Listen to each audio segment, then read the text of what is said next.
Okay, so it's 11:15. We're going to get started with our Geo and Fiscal Policy Committee, and we have 3 items, but Councilmember Leventhal has requested that we take up the first item last, which is Bill 30-18. So we'll start with the Office of Legislative Oversight Memorandum Report 2018-4, Reverse Auction Purchasing. And this was, I guess, pretty much sponsored by almost everybody, I think. I don't know. Anyway, so we're going to hear from Mr. Trumka. The idea for this actually came from Councilmember Elrich, so we're Right. glad that he's here. That's right. And so we have Well, if Councilmember you Elrich, who is started that, we'll visiting, consider it, yeah. because this was his idea to request this report. And so I'll turn it over to you, Mr. Trumka, or, okay, Ms. Nathan, or do you have any comments, Councilmember Elrich, before we get started at all, or do you want to go through the presentation? I just want to go through, I can only stay for a little because I've got a meeting, but I was just interested because this is something I thought had promise. Great, all right. Okay, Ms. Latham. Thank you. So good morning. My name is Kristen Latham, and this is Aaron Trumka. We are here today to brief you about OLO Report 2018-4, Reverse Auction Purchasing. Before we begin, we'd like to thank everyone who spoke with us throughout the course of this report, including county representatives from the Office of Procurement, the county attorney, and the Department of General Services. We'd also like to thank the numerous representatives from other jurisdictions and reverse auction companies that spoke with us during the course of this report. For this report, the council asked OLO to look at the use of reverse auctions in Montgomery County and other jurisdictions to better understand how they work, what their benefits and drawbacks are, and whether the county could use them going forward. To do that, I will first summarize for you what a reverse auction is and how it typically works. Aaron will then summarize overall themes that we found on the use of reverse auctions through our online research and lessons learned from other jurisdictions. He will then finish up discussing the county's use of reverse auctions and our recommendations. Created in the early 2000s, a reverse auction is a purchasing method in which vendors compete to sell goods or services to a provider. In contrast to a traditional forward auction in which the seller offers goods and services and potential buyers bid against one another to make the purchase, driving up prices, the opposite happens during a reverse auction. A jurisdiction will identify a good or service needed, and the sellers will bid against each other to win the bid, effectively driving down the cost for the jurisdiction. I will now walk you through how a reverse auction works. It is important to note that reverse auctions go through the same processes as traditional government procurements, such as invitations to bid, for most of the solicitation process. The only part that diverts from a traditional procurement is the bidding process. As with a traditional procurement, the process begins when the purchasing department puts together and issues a solicitation document that describes the goods or services required, along with the terms and conditions of the contract. Vendors are often required to pre-register and meet minimum qualification criteria before they are allowed to participate in the reverse auction. Once all vendors are pre-qualified, this is when the reverse auction veers from a traditional procurement. Instead of submitting bids in paper form, reverse auctions occur as an online live event, the date and time of which is advertised as part of the solicitation package. Once the auction begins, vendors are invited to submit their bids. During the auction, vendors are able to see the current lowest bid along with their own current bid. During the course of the auction, vendors can continue to bid, adjusting their bid based on the current lowest bid and the price that they are willing to pay. Auctions typically last for a predetermined amount of time or until a designated amount of time has passed since the last bid. Here is an example of a bidding sheet that a potential vendor would be looking at when participating in a reverse auction. Most reverse auction solicitations are contracts that are awarded solely based on price, with the lowest final bid winning the contract. However, in some reverse auctions, factors other than price are included in the bid. For these auctions, the software will produce a weighted score that is comprised of factors determined by the purchaser, such as vendor location or other preferences. Instead of viewing the lowest current bid during these online auctions, vendors are able to see the weighted score compared with their submission. And once the bidding closes, the process returns to the more traditional procurement method. The vendor that was awarded the contract, whether it's based on lowest bid or other factors, must complete the procurement using the same method as traditional procurements, including contract negotiation, insurance checks, and accordance with compliance programs. Reverse auctions are completed almost exclusively online, most commonly with a third-party private sector provider. These service providers may also provide a jurisdiction with a range of services such as vendor notification, distribution of solicitation documents, and training. For these services, jurisdictions can either pay a flat fee or a percentage of the transaction. OLO identified at least a half a dozen companies that currently run reverse auctions for jurisdictions. So we did some research on the use of reverse auctions in the public sector, and our research included reviews of academic and government literature, interviews of reverse auction service providers and experts, and we also interviewed procurement officials in other jurisdictions who have used reverse auctions. In our written report, and we've got extra copies here, we've got some case studies from state of Maryland, state of Kentucky, city of Philadelphia, San Diego County. But in summary, what did we learn from our research? First, state and local government procurement officers who have managed reverse auctions believe that they can and do produce significant cost savings. Second, however, it's difficult to precisely calculate the direct effect of reverse auctions on contract price. This is because if you can compare costs of a reverse auction in 1 year against a traditional sealed bid in the previous year, that gives you an approximate indication of the cost effect of the reverse auction, but you also have to know that you can't isolate it because for most goods and services, market conditions change over time, and so doing things over different times makes it difficult to directly compare. Our third and perhaps most important finding is that reverse auctions are appropriate for only certain types of purchasing.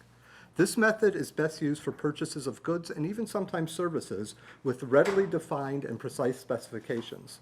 In addition, reverse auctions work for commodities with minimal differences in product quality and which are sold by multiple vendors. So here are some commodities that meet these criteria. For example, road salt, recycling bid, fuels, copying machines. They all have clear specifications. Some additional lessons learned: reverse auctions are not appropriate for small-scale purchases in which the cost savings may not offset administrative costs. We also found that governments that use reverse auctions universally pre-qualify vendors prior to the bidding stage. What happens is the vendors must demonstrate that they meet the experience, past performance, staffing, and other standards just to be invited to the reverse auction. And then by screening out the unqualified vendors before the bidding, then price can be used as the final determinant for the contract award. And our last lesson learned is sort of contrary to what the academic literature told us. The academic literature has this common critique of reverse auctions that vendors may find the bidding process not to their advantage and may choose not to participate. But what we found is that none of the procurement officers we interviewed reported that reverse auctions deterred vendors from participating. The county has used reverse auctions in the past. It's been limited and involved energy purchases exclusively. In 2006, the county joined other regional governments to hold a reverse auction for a purchase of electricity. After that contract expired, the county has switched to purchasing electricity through bridge contracts with the state of Maryland and others. In 2007, the county joined a COG reverse auction for natural gas, but today the county purchases natural gas through a bridge contract with Fairfax County. There's one area where we've consistently used reverse auctions, and that's over the past decade. The county's purchased gasoline through reverse auctions with COG, and the county government plans to continue to use reverse auctions for future gasoline purchases. So as part of our work, we reviewed contracts that the county government issued in the previous 2 years, and we identified at least 3 that reasonably could have been bid through reverse auctions. These include paper bags used in Department of Liquor Control retail stores, T-shirts and other apparel for recreation department athletic leagues, and road salt. And these all fit our criteria because the solicitations for each of these contracts included very precise specifications, and the resulting contracts were large enough. They were each for more than $100,000. And these are just 3 examples. Other additional goods and possibly services bought by the county may be suitable for reverse auction purchasing. Soon the county will have greater opportunity to use reverse auctions. DGS recently awarded a contract with a service provider to host reverse auctions for future purchases of gasoline. The contract has an important provision, namely the contractor is to be available to conduct reverse auctions for commodities other than fuels. So here we have it. The county government soon will have a readily available means to conduct reverse auction purchasing. Which brings us to our findings to our recommendations based on our findings. And here we go. First, the executive branch should educate departmental contract and budget managers about the availability of the new reverse auction service provider and the potential for cost savings. Secondly, the executive should proactively review upcoming solicitations to identify goods and services that are suitable for reverse auction. Again, as we mentioned, the ones that are most suitable for reverse auctions are commodities that with clearly defined specifications sold by multiple vendors. Our third recommendation is that the executive should pilot the use of reverse auctions for at least 2 procurements by the end of the calendar year. What a pilot will do is allow us to evaluate things like the effect of reverse auction on contract price here in Montgomery County, what are the administrative requirements, the vendor pre-qualification, and responses from the vendor community. And our recommendation is that they should do at least 2 of these by the end of next calendar year for items other than fuel.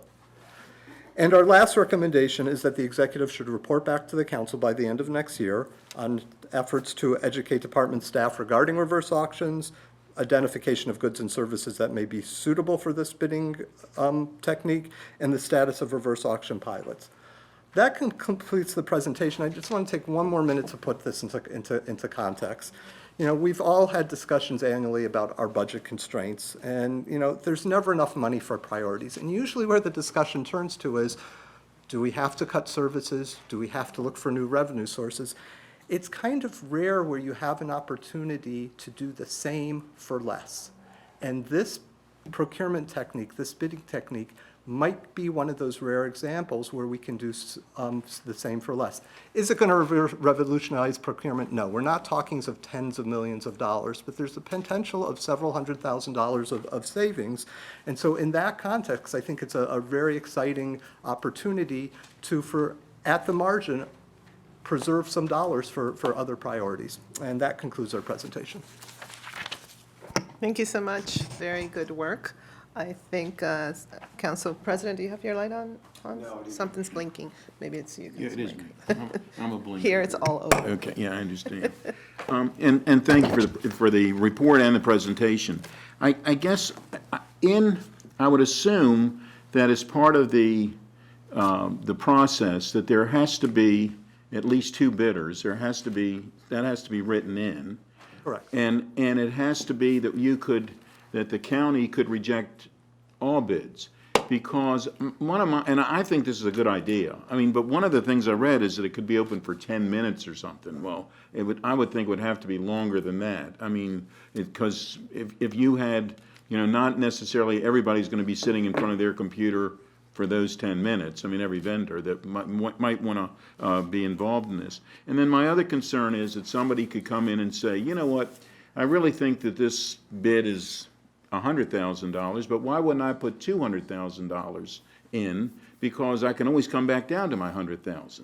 So there has to be at least some way to prevent that. Right, so, and that's absolutely true. And think of the traditional invitation of bid that we do without this technology. You have a lot of the same concerns. If you put out an invitation for bid and there's only one respondent, you might want to reassess whether or not to award the contract at that time. In terms of the amount of time, it's interesting. I had the same reaction as you, Councilmember Katz, but what we found is that when the vendors are aware and are properly notified, and that's what the service providers do, a 5 or 10 minute window is usually the most common window that they have for doing these, because the vendors do their homework in advance. And they're wanting to see what the others do, but they're all online for the same window. There are some that go longer.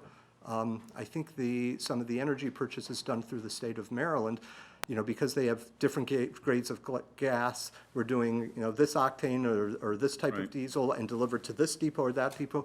They start at 8 in the morning, and every 5 minutes they have a new reverse auction for a different type of product. And through the course of the day, they can do dozens and dozens of reverse auctions, and the vendors are all there. And they actually prefer it that way because they get it all done at once. But the only other thing, when you're talking about the traditional bid, if somebody put in that $200,000 bid knowing it should only be $100,000, they're concerned because they don't know who else is putting in a bid.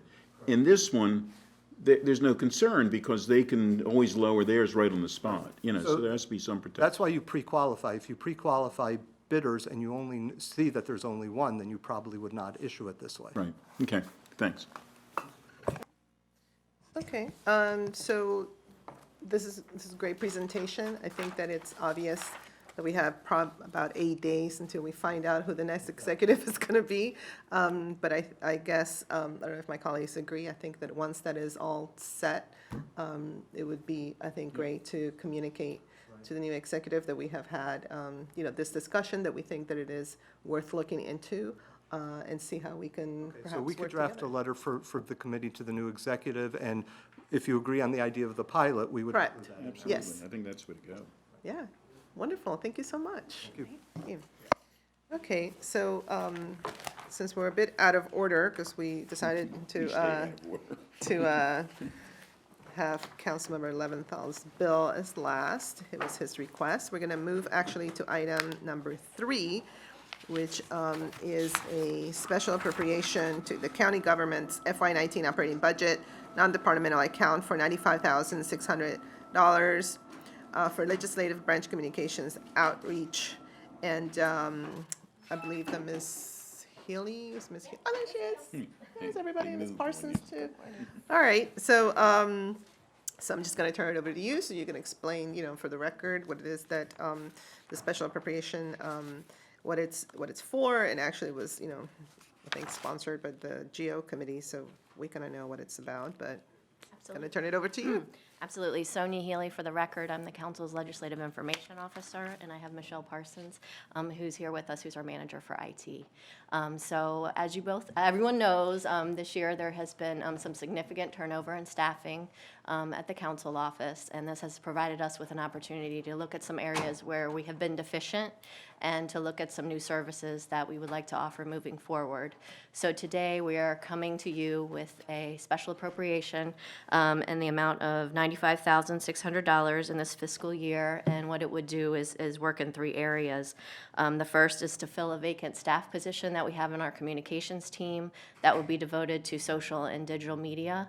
The second is to start an internship program with Montgomery College to provide IT support for the help desk function. And those interns would be paid $15 an hour, and we will run them on a cycle so that the new one coming in would train the one that's leaving. So there'd be continuous support for that. And then the last item is $30,000 in contractual support for community outreach. There's always an uptick in activity that occurs with the change of an administration, and we are looking to park that amount of money to use as the council sees fit once the new council is seated. Okay, any questions or comments? Council President Reamer? Thank you. Appreciate my colleagues' consideration on this one. We're all sponsors here, and I think this is necessary. We really need to be present where people are having dialogue about county issues, and increasingly that's on social media. So it takes a lot of effort and it takes a lot of skill, and I think we need to be able to recruit someone who's really good at that. And so we've had this position in our staff plan, but we just haven't had the funding allocated for it. So this would enable us to proceed with something that we have previously identified as really being a high priority, and at least on the staff. I mean, there are several components of the appropriation request, but I would love to see, a year from now, we have issues that when the social media accounts bring them forward are getting a lot of engagement, that people are, asking questions and sharing, and just generally helping bring awareness about what we do at the council out to a broader audience. So I think this will be helpful, and we'll see how it goes. I agree. I think that, most certainly when staff identified the need for this particular special appropriation, it's very much in line with what we have done on this committee, which has been to, create a mechanism through which the council office can enhance their communication, their technology. And it's very interesting because, oftentimes, we are out there exposed to all kinds of feedback. Inevitably, it's always about, we want to hear more. We want to be in touch with you. We want to understand what's going on. And, we televise everything. We have this, constant, I think, initiative to do whatever we can. But, as has been said before, communication has really morphed and has evolved and it continues to evolve on a daily basis. This particular piece on social media is so important because for so many of our residents, this is how they are actually receiving their information. This is how they consume the information. And so whatever we can do to enhance that, I think it's very well worth it. And for a county of 1 million people, there is always room for improvement. So, so I appreciate staff for identifying this need, and I think I'm hearing without objection that we would be willing to put this forth. Great, and we thank you very much for your support. Absolutely, thank you. All right, so we're back. Councilmember Leventhal is here. We left your item for last so that we could make sure that you could come. And so we're now going to turn to Bill 30-18, Accessibility Feature Supplement, sponsored by lead sponsor Councilmember Leventhal, and co-sponsors are Council President Reamer, Vice President Navarro, Councilmember Katz, Rice, Hucker, Elrich, Berliner, and Florine. And this is to provide for a supplement to a nonprofit organization meeting a level 1 or level 2 accessibility standard at a single-family residence. And I believe that there's a proposal for development of a pilot project. And we did receive testimony in favor of this legislation. Let's see, let me turn it over to Councilmember Leventhal. You have some remarks? Well, thanks, Madam Chair. We all know that the Design for Life program has had some benefits, but we have, as it has gotten up and running and as the executive branch has been advertising it to individual taxpayers who may want to improve their home, a variety of community entities have let us know that for various reasons, they don't get the benefit of it. And in the case of elderly and disabled residents who are working with nonprofit organizations on renovations to their home, they may not have the cash up front to do the work and then get the property tax credit later. So, so we introduced Bill 3018, but Mr. Snuggs, who's here and who can speak to this if the chair would like to call on him, is concerned that if you pass a bill, you create a permanent program. You have to staff the permanent program, and the money that could go right out the door directly to nonprofit service providers, a big chunk of it would be spent hiring some new person to administer the funds to nonprofit service providers, and why create all of that bureaucracy, with which I'm entirely agreeable. So I do not object if the committee chooses today not to advance Bill 3018, because we've been asked by the executive branch to provide 2 non-competitive contract awards to service providers who do this work,